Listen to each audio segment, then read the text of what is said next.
Bertemu kembali saya Zawaz Yusof dalam rentasan berita dan antara 4 paparan utama edisi 1438 malam ini.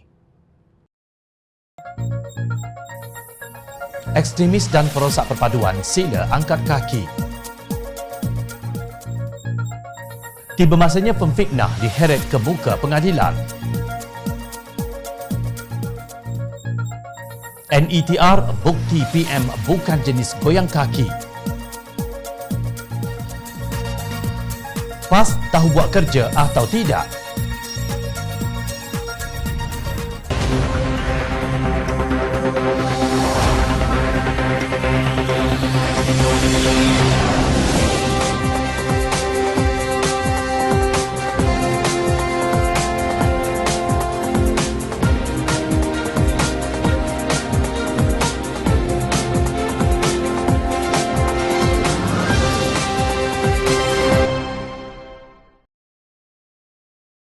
Assalamualaikum dan salam sejahtera. Kerajaan Perpaduan berdepan cabaran lebih rumit untuk menyelamatkan Malaysia berikutan sikap pembangkang yang ekstremis dengan memainkan isu perkauman dan agama sempit bagi menarik sokongan rakyat. Perdana Menteri Datuk Seri Anwar Ibrahim berkata hubungan kerjasama Pakatan Harapan PH dan Barisan Nasional BN menerusi Kerajaan Perpaduan ketika ini adalah kaedah terbaik bagi menyelamatkan Malaysia. Bagaimanapun katanya kaedah yang digunakan pembangkang di negara ini tidak ubah seperti gerakan fasisme yang banyak berlaku dalam suasana politik negara barat seperti Amerika Syarikat.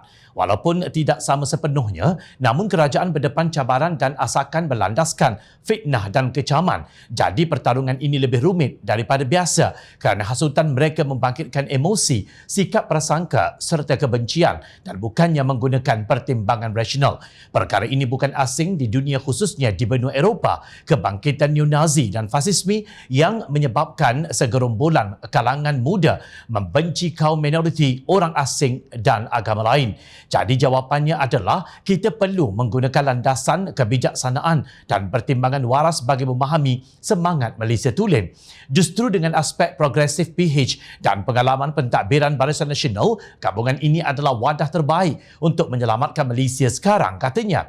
Sementara itu, Anwar yang juga Menteri Keuangan menjelaskan pentadbirannya komited dalam memastikan hak masyarakat Melayu dan Bumiputera sebagai golongan majoriti di negara ini kekal terjamin. Sebagai langkah proaktif ke-19 parti politik yang membentuk Kerajaan Perpaduan komited dan beriltizam untuk memastikan negara terus stabil bagi meraih kepercayaan tinggi pelabur luar untuk datang ke Malaysia. Penegasan itu dinyatakan dalam mesyuarat Majlis Perundingan Pimpinan Kerajaan Perpaduan di Seri Perdana Putrajaya yang dipengerusikan Perdana Menteri malam tadi. Ketua Sekretariat Kerajaan Perpaduan Datuk Dr. Ashraf Wajdi Disuki berkata, kesemua parti juga sepakat bahawa Malaysia mesti terus menumpukan perhatian kepada soal memperkasa ekonomi dan pelaburan agar kehidupan rakyat lebih makmur dan sejahtera. Selain itu, Malaysia mesti terus mempertahankan identiti kemajemukan yang berteraskan negara bangsa yang progresif dan sederhana, bebas daripada sebarang anasir ekstremis yang mempolemikkan agama dan bangsa secara jumud yang memudaratkan, katanya menerusi hantaran di Facebooknya malam tadi. Ashraf Wajdi berkata menerusi mesyuarat itu, Premier Sarawak yang juga pengerusi Gabungan Parti Sarawak GPS Tan Sri Abang Johari Tun Openg turut menekankan aspek kestabilan sebagai kunci utama untuk menjayakan pelbagai agenda pembangunan yang lebih diberikan keutamaan dan didambakan rakyat di Borneo. Bahkan Sarawak merupakan contoh keharmonian rakyat pelbagai kaum dan agama bebas daripada sebarang fahaman ekstremisme agama yang songsang. Sekretariat Kerajaan Perpaduan juga diberikan tanggungjawab untuk merencanakan program yang dapat memperkukuhkan lagi hubungan dan keserasian jitu seluruh warga parti Kerajaan Perpaduan hingga ke peringkat akar umbi, katanya dalam satu kenyataan media yang dipetik Harapan Daily. Terang lagi kan bersuluh, tiada sesiapa boleh mempertikaikan negara ini dan kita menerima kehadiran Melayu dan Bumiputera sebagai majoriti. Sebab itu bahasa, agama dan hak keistimewaan orang Melayu dalam Kerajaan Perpaduan jelas dan tidak akan dimungkiri. Jangan ada kekhawatiran dalam soal itu. Kita semua sebagai rakyat Malaysia menerima pakai prinsip dan perlembagaan dan tidak sama sekali meremehkan, merendahkan atau menghina sesiapa. Malaysia milik kita bersama. Ekstremis, penderhaka, pemfitnah, pemecah belah bangsa dan agama serta pengganggu gugat ketenteraman negara dari tempat di bumi bertuah bernama Malaysia. Kami semua sayangkan negara ini. Jika ada di antara anda yang merasakan ianya satu kesalahan atau rasa tidak selesa dengan perpaduan yang terbina, sila angkat kaki. Sepatutnya perbezaan agama, etnik dan budaya kita santuni secara bijaksana kerana ia merupakan keunikan yang Allah anugerahkan, dan sewajarnya kita menganggap semua kaum dan agama di Malaysia sebagai satu pasukan keluarga untuk menyelamatkan negara. Tidak pernah pudar dari ingatan rakyat Malaysia, tragedi menyayat hati kebakaran di sebuah pusat tahfiz swasta di ibu kota yang meragut 23 nyawa. Ia dilaporkan secara meluas di seluruh negara dan meruntun hati rakyat. Namun yang mengundang ralat di hati ramai apabila pusat tersebut dilaporkan sebenarnya tidak berdaftar dengan Kementerian Pendidikan dan tidak memiliki sijil kelayakan menduduki bangunan. Susulan dari itu, Institut Keselamatan dan Kesihatan Pekerjaan Negara NIOSH menyarankan pengendali sekolah tahfiz dan pondok diwajibkan berdaftar dengan Kementerian Pendidikan atau Jabatan Agama Islam Negeri dalam usaha meningkatkan tahap keselamatan. Sultan Selangor pada tahun 2019 menitahkan agar sekolah tahfiz yang tidak berdaftar dengan Jabatan Agama Islam Selangor JAIS dan tidak menggunakan sistem pendidikan moden ditutup. Pada tahun sama, Yang di-Pertuan Agong menitahkan supaya semua pusat tahfiz swasta di negeri Pahang yang tidak berdaftar untuk segera berbuat demikian bagi membolehkan kawal selia dilakukan meliputi aspek keselamatan, keuangan dan sistem pembelajaran. Baru-baru ini terdapat pihak yang mendakwa bahawa kononnya lebih 200 sekolah agama swasta di Selangor mendapat amaran untuk ditutup. Hal itu dinafikan Yang Amat Berhormat Menteri Besar Selangor, Datuk Seri Amiruddin Syahri, yang meminta fitnah itu dihentikan segera. Sebelum itu juga Selangor berdepan fitnah hampir sama berkaitan notis perobohan sekolah tahfiz swasta, serta Amiruddin pada Julai telah menegaskan bahawa tiada notis seumpama itu dikeluarkan pentadbiran negeri. Yang ada memang kesalahan dan tidak ikut spesifikasi bomba. Takkan kita hendak gada nyawa anak-anak kita. Dan di Petik Media 6 Julai lalu, Menteri di Jabatan Perdana Menteri Hal Ehwal Agama Datuk Setia Dr. Muhammad Naim Mokhtar turut menyatakan bahawa fitnah tersebut adalah berniat menimbulkan kegelisahan di kalangan umat Islam. JAIS menetapkan sekolah tahfiz swasta perlu memenuhi syarat pendaftaran melalui garis panduan pemutihan sekolah agama Institusi Tahfiz Persendirian Negeri Selangor yang berkuat kuasa bermula Januari 2021 bagi memastikan keselamatan dan kebajikan pelajar dan warga institusi. Bahkan bertentangan dengan fitnah berkenaan pada Jun, Kerajaan Selangor sebenarnya telah memberi kelonggaran dengan melanjutkan tempoh pendaftaran 55 sekolah agama swasta untuk beroperasi sekurang-kurangnya hingga tahun depan. Kemarin Sultan Selangor Sultan Sharafuddin Idris Shah bertitah agar pihak polis mengambil tindakan terhadap mana-mana individu jika berterusan melempar fitnah kononnya 200 buah sekolah tahfiz di Selangor diarahkan tutup. Titah baginda tomahan sedemikian secara tidak langsung merisaukan ibu bapa dan boleh menghakis kepercayaan orang ramai terhadap institusi agama dan pihak berkuasa agama khususnya di negeri Selangor. Baru-baru ini telah berlaku kekecohan tentang fitnah yang telah dilemparkan terhadap pihak berkuasa agama negeri Selangor dan pihak berkuasa tempatan PBT. Kononnya lebih daripada 200 buah sekolah tahfiz di Selangor diarahkan tutup yang mengakibatkan beribu pelajar tahfiz kononnya telah hilang tempat untuk belajar. Better mahu mereka yang sering melemparkan fitnah dan tomahan akan mendapatkan fakta yang tepat sebelum melontarkan sebarang tomahan yang tidak berasas. Ada kata mereka meneruskan perbuatan fitnah dan khianat ini, better mohon pihak polis segera mengesan kumpulan pemfitnah ini dan mengambil tindakan undang-undang terhadap mereka, titah baginda tegas. Sultan Selangor yang juga pengerusi mesyuarat Majlis Kebangsaan bagi Hal Ehwal Agama Islam Malaysia MKI bertitah demikian dalam mesyuarat MKI ke-70 kemarin. Baginda juga bertitah agar kumpulan pemfitnah segera menghentikan perbuatan khianat dan tidak bertanggungjawab seperti itu. Pada hakikatnya, Beta telah menitahkan agar langkah pemutihan diambil terhadap sekolah-sekolah agama dan tahfiz swasta dan persendirian yang tidak berdaftar dengan mengarahkan pendaftaran dibuat bagi memastikan sekolah ini selamat dari segi ciri-ciri keselamatan dan mempunyai suasana pembelajaran yang lebih selesa untuk para pelajar menimba ilmu titah baginda. Demikianlah dahsyatnya fitnah yang dilontarkan terhadap pihak berkuasa agama negeri oleh pihak pembangkang yang diulang-ulang kononnya lebih 200 sekolah tahfiz di arah tutup hingga mengakibatkan beribu pelajar hilang tempat belajar. Bagaimana mungkin mereka yang kononnya terlibat secara langsung dalam industri sebegini, yang kononnya melahirkan generasi tahfiz, boleh bersikap dan berperangai sedemikian rupa? Atau mereka sebenarnya hanya memikirkan periuk nasi semata-mata sehingga lupa undang-undang, apatah lagi keselamatan pelajar? Rakyat jelata juga mengharapkan Polis Diraja Malaysia PDRM memberkas mereka yang tidak bertanggungjawab, tidak berotak, yang melemparkan tomahan tidak berasas ini untuk diheret ke muka pengadilan. Tiada maaf bagi mereka kerana mereka adalah perosak sebenar keharmonian agama, bangsa dan negara. Pelik apabila kita mendengar ada individu atau pihak tertentu yang masih bertanya-tanya apa yang dilakukan Perdana Menteri dan Kerajaan Perpaduan setelah memegang tampuk pemerintahan negara sejak November tahun lalu. Adakah mereka tidak tahu atau tidak mahu ambil tahu, atau memang buat-buat tidak tahu? Atau mungkin kerana apa yang dilakukan Perdana Menteri untuk kemajuan negara dan rakyat boleh membuatkan mereka panas telinga, jadi mereka lebih suka bersikap buta dan tuli. Dan berita ini juga mungkin akan membuatkan telinga mereka berdesing dan tidak senang duduk kerana terbukti Perdana Menteri bukan jenis goyang kaki. Terkini pelaksanaan Pelan Hala Tuju Peralihan Tenaga Negara atau NETR dijangka mampu melonjakkan nilai tambah keluaran dalam negara kasar KDNK kepada RM220 bilion pada tahun 2050 berbanding RM25 bilion tahun ini. Itu merupakan antara 3 dampak positif yang dijangka terhasil menerusi pelaksanaan NETR kepada pembangunan sosio-ekonomi negara.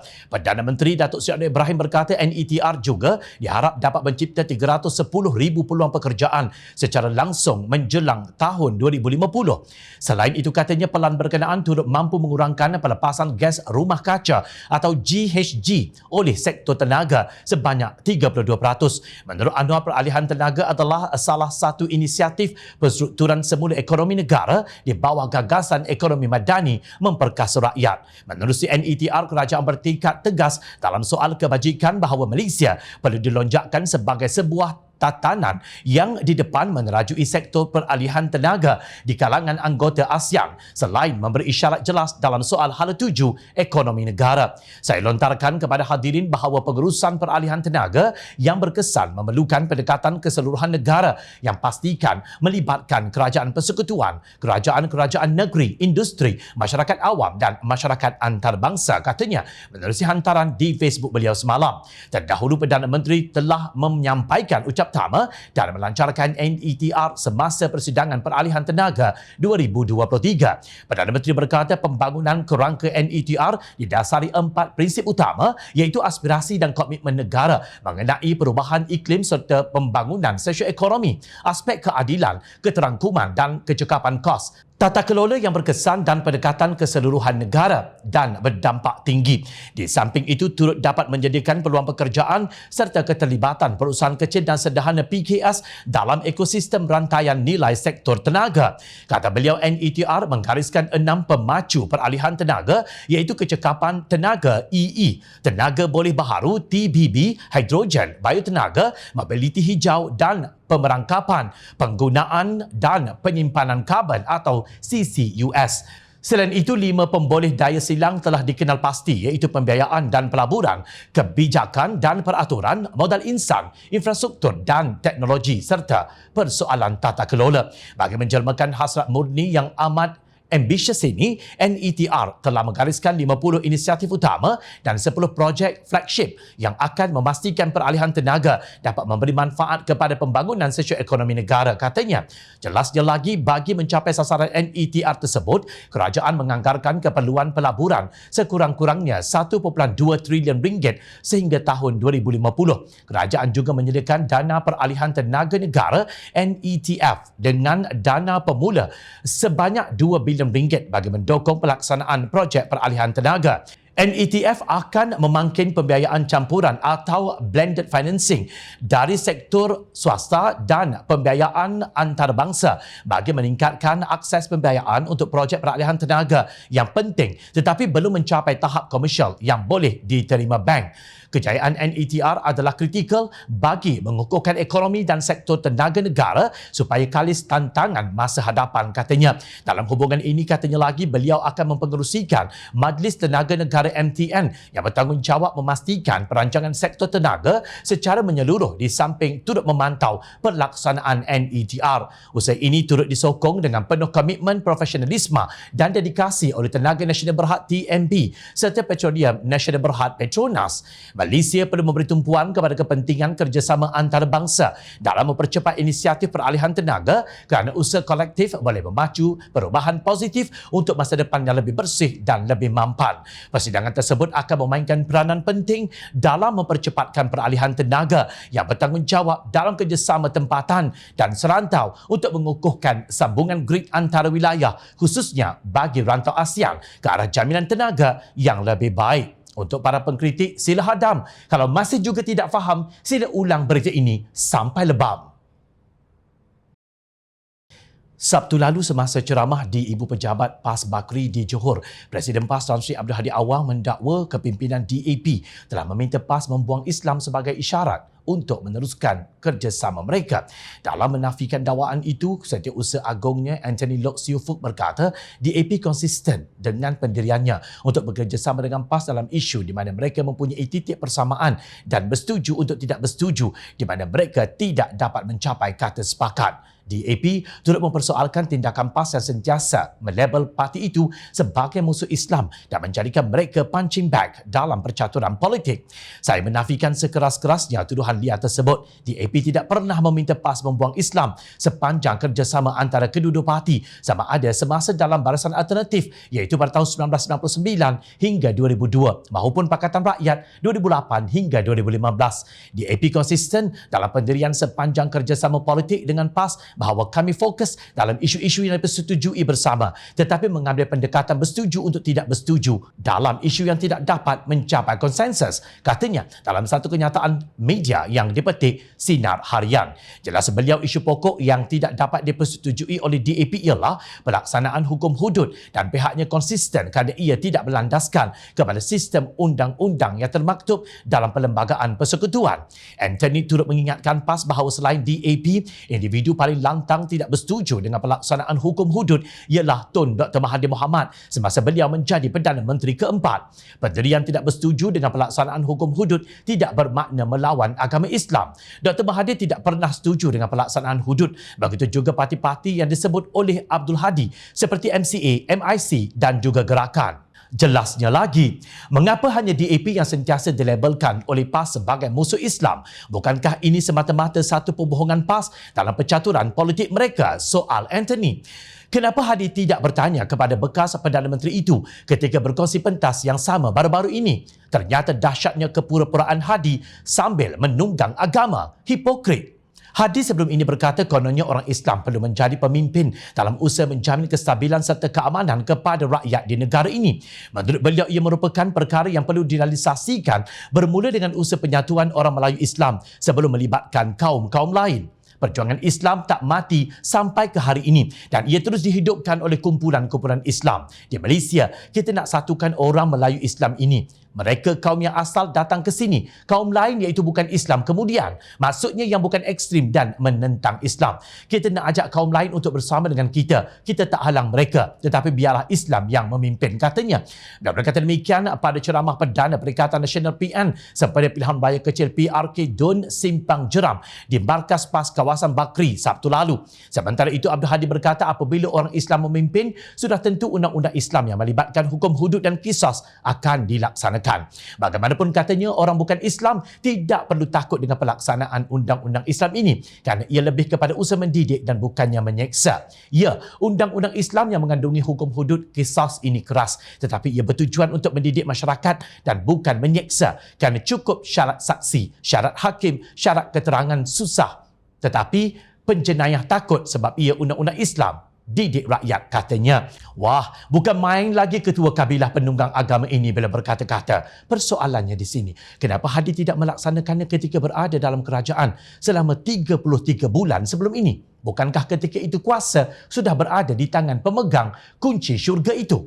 Ke mana terbangnya hudud RUU 355, kisos dan segala mak nenek yang dilalakkan sebelum itu?